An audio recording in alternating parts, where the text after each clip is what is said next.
What if paying off your home loan faster and building wealth isn't about earning more money, but about how your loan is structured? In today's video, we're going deep on one of the most effective strategies for doing exactly that: debt recycling. If you are wondering who I am, my name's Richard Morgan. I've been a property investor for over 20 years and a mortgage broker for over 8. I've tested almost every strategy out there. Some mistakes cost me hundreds of thousands. Others have made me millions. Through those lessons, good and bad, I built a property portfolio worth tens of millions, and I've created a level of financial freedom that I don't take for granted. My goal today is to fast track your understanding so that you can make better decisions on your own journey. Now, this is general information only. I can't give financial advice and I can't give personal loan advice in a video like this. But if you're preparing to buy or you want clarity on how this strategy could apply to your situation, there's a link below to chat with myself and my team at Freedom Funding. All right, let's start with a mistake that quietly stalls most investors. A very common pattern I see is this: people own their home, they've built up a decent amount of money in their offset,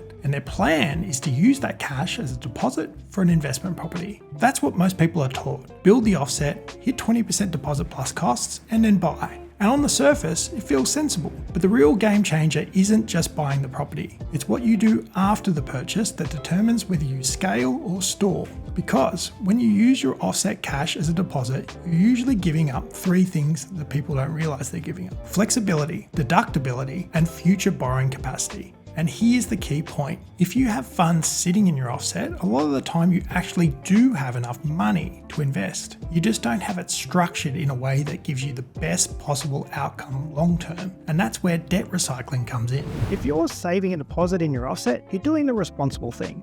But you might also be doing the slow thing. When you use offset cash as a deposit, that money is gone once you buy. It stops working for you. But if you structure it properly, you can use equity instead. Your property keeps growing and your usable equity refills over time. That means more flexibility and more future buying power. The goal isn't just saving the deposit, it's structuring your money so it doesn't cost you future options.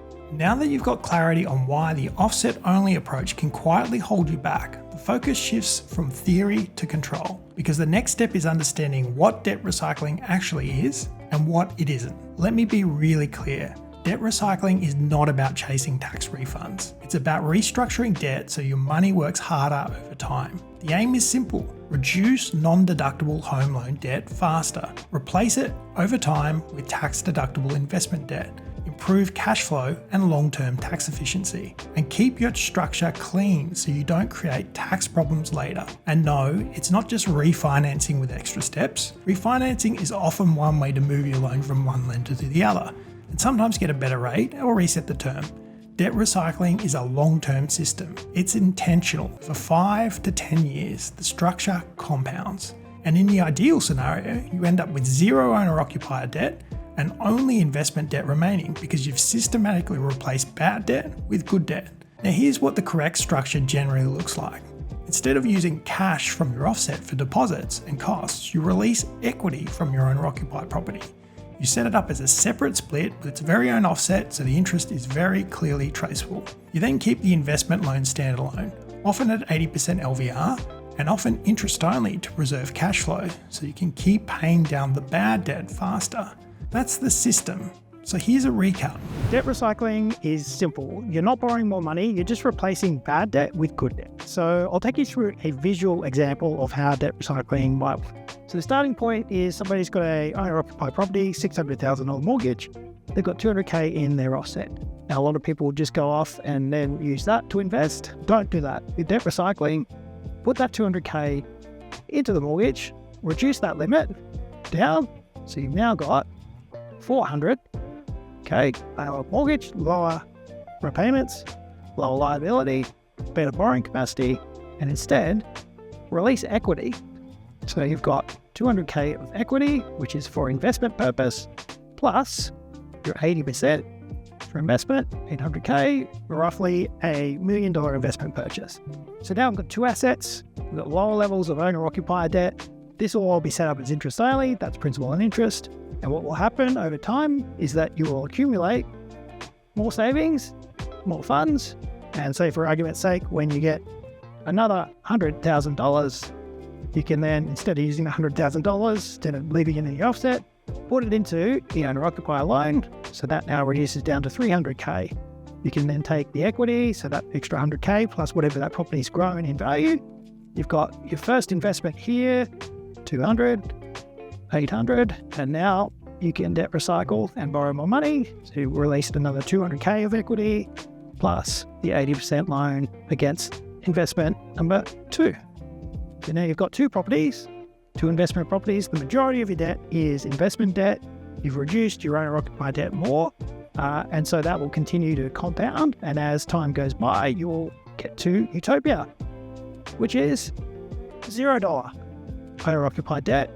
Pay that out completely, just have tax-deductible investment debt, and that will put you in a position where, you can obviously start to make choices around what you want to do. Effectively unlock financial freedom, not putting any owner-occupied debt against that property. Hopefully some passive income as a result of those investment properties over time, moving from negatively geared to positively geared. And that's the basics of how debt recycling works. Now that you understand what debt recycling is and what the structure is aiming to achieve, the next lever is why structure matters so much. Because one wrong move here can wipe out the entire benefit. This is where people get themselves into trouble. The most common mistake is mixing purposes inside the same loan. For example, someone realizes that they should borrow for investment, so they just increase their owner-occupied loan, pull money out and use it for investing. Now they've created a mixed purpose loan. In theory, yes, you can try and apportion what part of that loan relates to investment and what part relates to private owner-occupied use, but in practice it's messy, it creates risk and it creates uncertainty. And in the worst case scenario, if it's structured poorly, you can end up in a situation where the deductibility is compromised. Here's the rule you must remember. When it comes to tax deductibility, intent doesn't matter, the use matters. Deductibility follows the purpose of the funds. So the cleanest approach is separate the split with a clear purpose, traceable transactions, and no room for interpretation. That's how you protect yourself. Now, before we go further, if you're thinking about investing and you want to avoid the mixed loan trap from the start, my team can map this out properly for your situation. What to split, how to structure it, and what your numbers actually look like personally for you, all for free, because brokers get paid by the bank. So if that sounds like it'd be something that'd be helpful for you, there's a link below to book a call. With that being said, let me show you the recycling mechanism in a real world way. At some point, eventually, every investor hits a wall. Either borrowing capacity tightens or usable equity feels like it dries up. So here's the classic example. You've got an $800,000 home loan, and you've got $200,000 sitting in the offset. Most people would use that $200K as a deposit. Debt recycling says, instead of spending the cash, restructure the existing loan. Reduce the owner-occupied loan limit from $800K to $600K using the offset funds. Now your repayments drop and your bad debt is lower. And because the loan limit is lower, you often improve serviceability. Then you can re-borrow for investment purpose through a clean new split. This is the part where people say, that sounds too simplistic, or the maths doesn't work. So let me explain this point properly. Debt recycling isn't about swapping $200,000 of debt for $200,000 of debt. It's about how lender calculators treat non-deductible debt versus deductible debt. When you reduce non-deductible debt, you reduce minimum repayments. And when you add back investment debt, lenders often add back the interest and the rental income. So the servicing outcome can improve, even if the total debt feels similar on paper. This is why it can be subtle but extremely powerful. And yes, the exact outcome depends on the variables, your income and your expenses, interest rate, assessment rates, existing debts, liabilities, and the lender's calculator and policy. But the principle holds. You're removing lazy non-deductible debt and replacing it with income-producing investment debt in a way that often improves your serviceability picture. Here's the part people don't get. Paying down 200 grand can sometimes unlock more than 200 grand. When you reduce bad debt, your minimum repayments drop. Lower repayments improve how the bank assesses you. That can increase your borrowing power. And when the new loan is for investment, rental income also gets added to the calculator. It's not magic, it's how calculators treat bad debt versus deductible debt. Now that you understand the mechanism, the next lever is serviceability, because this is the real limiter for most people as they scale. Even if equity is there, and even if policy allows the release, serviceability still matters. This is where people get caught off guard. Different lenders assess income, expenses, and debt very differently. Two lenders can provide wildly different borrowing capacities for the same person. And as portfolios grow, everyone hits a limit at some stage. It's not if, it's when. So the key to longevity is making the right choices early, so you keep your options open for as long as possible. Which lender you choose, how you structure splits, whether you cross-collateralize, whether you preserve cash flow. These decisions don't just affect the next purchase, affect the next 5 years. Now, you'll hear people say this only works if property goes up forever. And look, you wouldn't invest if you genuinely believe property would never grow over the long term. Inflation and currency devaluation alone make that a very bold bet. But even then, property is not a straight line. There are periods of negative cash flow. There are rate cycles. There are moments where sentiment is ugly. That's why you stress test. Banks do it with buffers, but you also need to do it with your own numbers. What happens if rates rise? What happens if you lose income? What's your buffer? Do you have risk mitigation like income protection? The goal is not to be optimistic, the goal is to be prepared. And one more trap, lifestyle debt funded by equity. Cars, holidays, renovations, stretched over 30 years. The enjoyment ends, but the debt doesn't. Now that you understand the risks and what goes wrong, the next lever is control through clean lending, because this is where investors either build momentum or get boxed in. A huge mistake investors make is cross-collateralization.